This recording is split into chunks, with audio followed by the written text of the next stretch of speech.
Danny, c'est dur de demander un meilleur début de saison, de première moitié comme celle-là.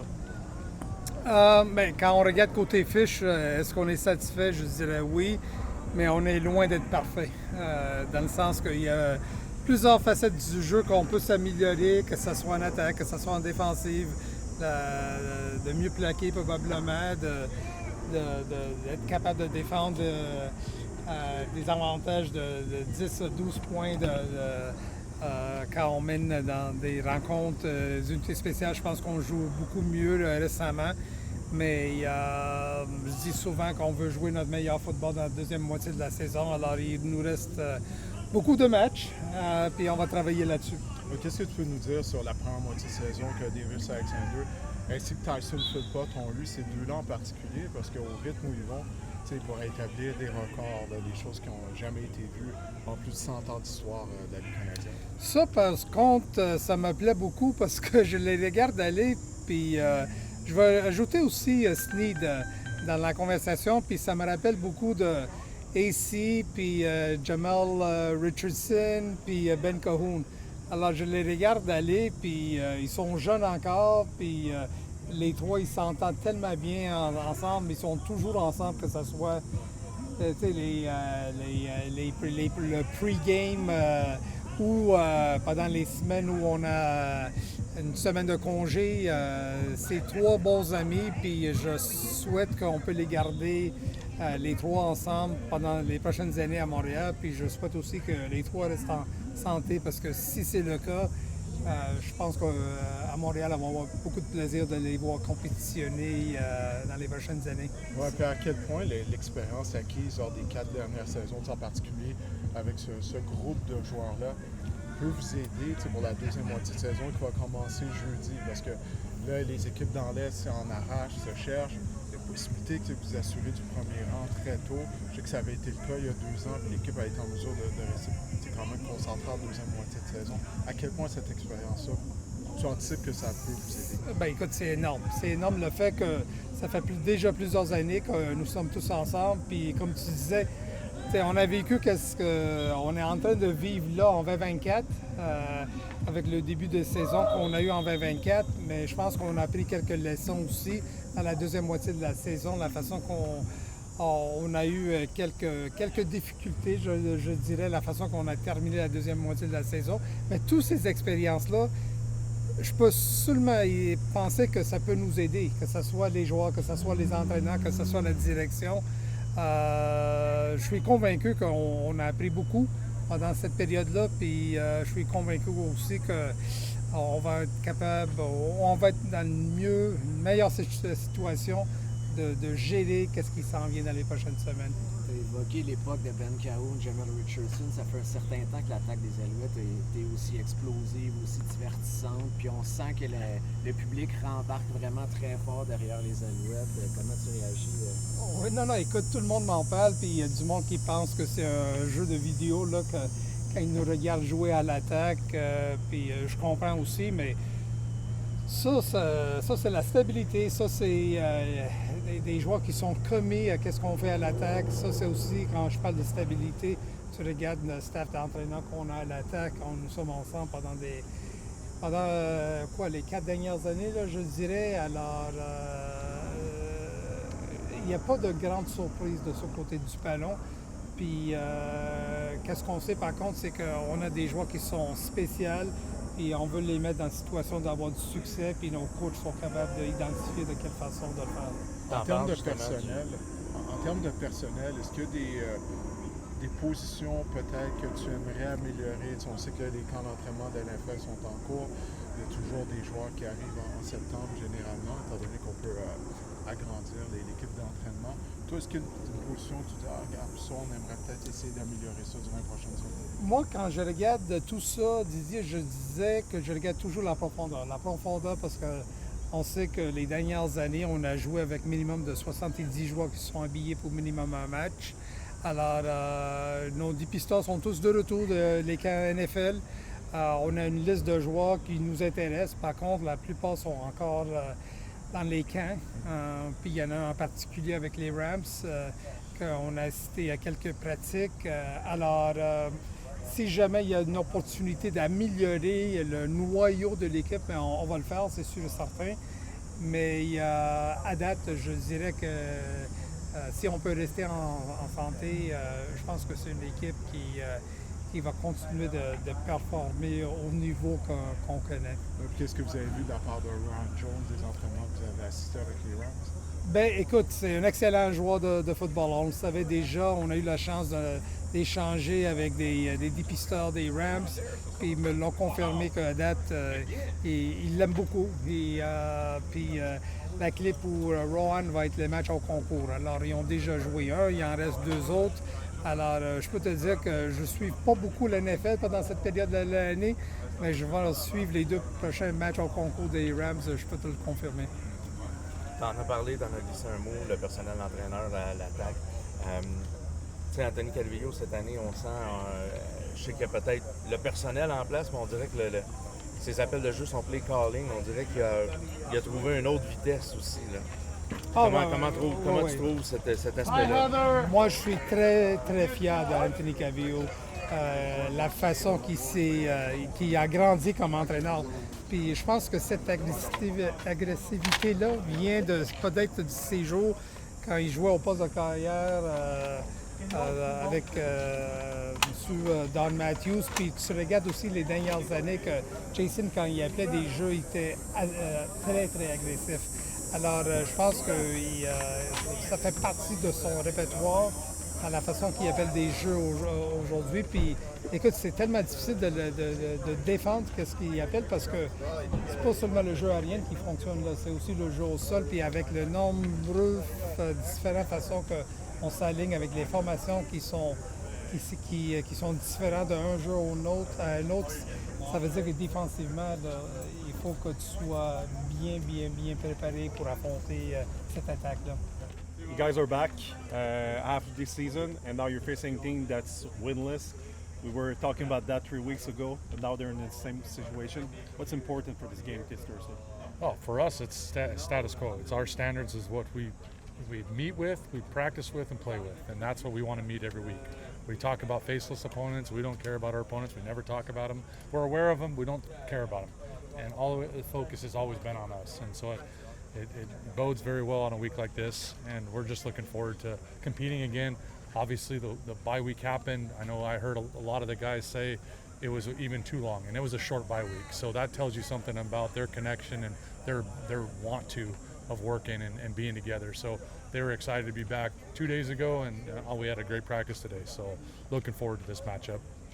Danny just talked about it, about mid-season point. Obviously, the record is satisfying, but is there something you're looking more from your team at this point? Yeah, I mean, execution. I mean, there's better things we can execute better. Ultimately, all 3 phases can be better. And that's kind of through 9 games, we've learned some lessons. We've gotten better at certain things. We've gotten an experienced football team right now. The majority of the guys out here have played, whether they've started or been on the roster, which bodes well for us as well going forward.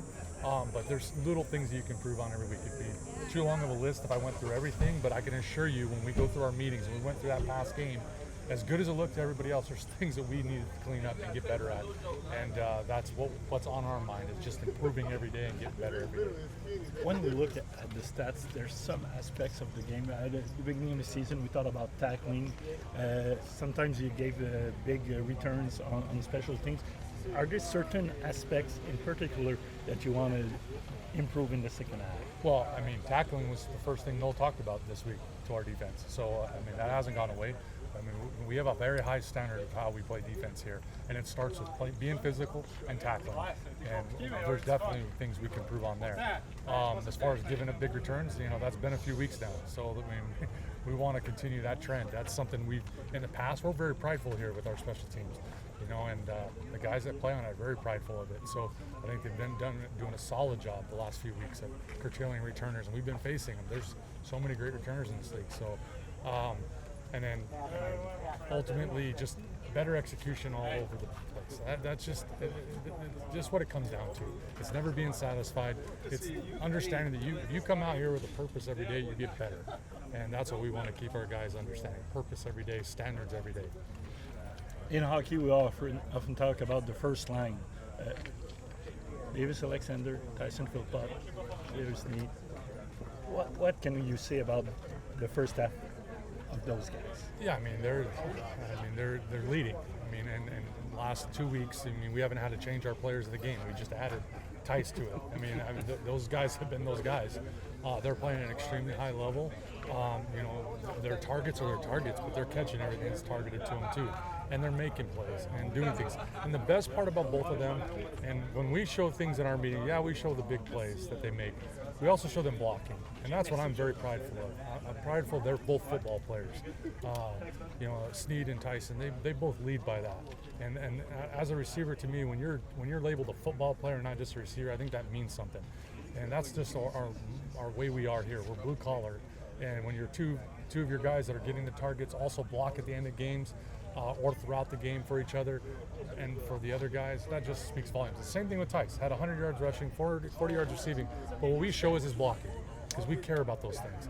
And that's a big impact on the game, those things. It's what keeps Davis upright, helps our O-line, and ultimately it makes us who we are. And so anytime your players that everybody else is looking at as the leaders and statistical leaders, when they do all the other work that we care about, that tells you something about our football team. Statistically, they're doing something that's historical or almost. Can you think of a trio in your CFL career that? Well, I think AC's had some pretty good receivers here, man, and he was a damn good quarterback. So, I mean, you pick them.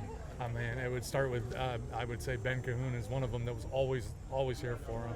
You know, you got, S.J. Green, you got Jamel Richardson, you got Kerry Watkins, you got a bunch of receivers that have done it here at a high level with AC pulling the trigger. So, that's what, and I think of Montreal, that's what I thought about. I thought a lot of them winning games, being in perennial contenders every single year, and that's something we're building towards and wanting to do. Premièrement, oui, la semaine de congé, ça a bien été. Écoutez, j'ai passé du temps avec les teammates, puis je pense qu'on s'est bien reposé. On a eu du plaisir, puis aussi j'ai pu réparer ma blessure, donc je suis prêt à recommencer. Physiquement, c'était quoi au juste? Physiquement, vers la fin de la dernière fois qu'on a joué contre Ottawa, je me suis comme, on appelle ça un pull growing, je me suis comme claqué l'aine. Puis c'était quand même un grade 2, donc on a décidé que j'allais pas jouer la semaine dernière. Mais honnêtement, ça m'a rappelé à quel point j'étais chanceux de jouer au football quand j'ai regardé mon équipe jouer. Puis ça m'a comme remotivé à redoubler d'ardeur puis à tout donner là, pour le reste de la saison. Deuxième moitié de saison, vous avez une fiche de 8-1. Qu'est-ce que vous pouvez faire de mieux? Est-ce qu'il y a des aspects particuliers sur lesquels vous devez vous concentrer? Il y a beaucoup d'aspects. Il y a beaucoup de gens qui disent qu'on est trop bon trop tôt, mais moi, je crois pas à ça. Parce que la raison est simple. Tu te souviens des conversations qu'on a eues au début de la saison. Puis la défense a seulement progressé, mais on n'est pas parfait. On n'a pas joué une game parfaite. Même en attaque, même si on score en majorité 40 points par game, eux aussi, ils ont des choses à corriger qui pourraient faire en sorte qu'on a une attaque encore plus explosive. Donc, c'est vraiment de rester humble puis de se rendre compte que oui, on est bon, mais on peut être encore meilleur. Est-ce que ce qui s'est passé en 2024, vous l'avez derrière la tête, c'est-à-dire remporter le titre très tôt, peut-être même trop tôt? Écoute, trop tôt ou pas assez tôt. L'important pour moi, c'est de finir en première position de la division de l'Est pour avoir le bye week, puis avoir une game ici à Montréal, le playoff, puis éventuellement gagner la Coupe Grey. Mais pour le moment, sérieux, on y va game par game. Il ne faut pas sous-estimer Ottawa, même s'ils sont 0-9. Ils peuvent venir à la maison puis nous battre si on ne se présente pas. Qu'est-ce que tu peux dire de la défense dans les 3 dernières rencontres? Parce que même malgré votre absence au dernier match, la profondeur a fait le travail. Vous accordez très peu de points. Qu'est-ce que tu peux dire de qui s'est amélioré dans les 3 dernières rencontres? Je pense que c'est vraiment là, on se rend compte de la profondeur de notre talent. Écoute, c'est sûr qu'on a eu besoin d'ajustements au début de saison. Même moi, c'était ma première saison où j'étais partant. Donc, je pense que c'est de là qu'on voit qu'on a continué de s'améliorer. Puis, tu sais, des performances qu'on a vues là, durant les 3 dernières semaines, je pense qu'on va continuer d'en voir. Parce que, comme je dis, je pense que tout le monde continue de s'améliorer ici. Tes lignes de côté, toi, qu'est-ce que tu as vu de spécial? Honnêtement, ça m'a rappelé que sur le terrain, en tant que fan, tu vois beaucoup. Hein? Tu vois beaucoup. Puis ça m'a rappelé à quel point, là, comme je l'ai dit tantôt, je suis chanceux. J'ai une belle équipe. Je joue à la maison, devant ma famille, mes amis. Donc j'ai vraiment une position où je dois en prendre soin. Donc il faut que j'aille au travail. Question un peu champ gauche pour toi, Jeffrey. Je parlais avec Jacob Mason puis Oui. Sage Dockstader, deux gars qui sont vraiment dans l'ombre offensivement, mais qui viennent sur le terrain assez souvent puis qui peuvent avoir un rôle important. Comment vous voyez dans l'équipe ces gars-là qui n'ont pas le spotlight sur eux, mais qui contribuent à leur façon? Je pense que le meilleur exemple à te donner, ça serait la O-line. Écoute, ça fait depuis que je joue au football, la O-line n'a aucun vraiment recognition, mais quand même, ils font quand même leur travail. La raison pour laquelle on a autant de succès cette année, c'est justement à cause des gens comme eux qui sont dans l'ombre, puis qui permettent à Davis Alexander, Tyson Philpott, puis Snead, faire ce qu'ils font de mieux. Puis ça, c'est faire des touchdowns. Donc, je pense que ces joueurs-là sont clés à notre équipe. Puis c'est vraiment pour ça qu'on a du succès. Là. Talk to us about the next game against the Redback. They're still winless, and you know it's the same situation in 3 weeks ago when you faced them.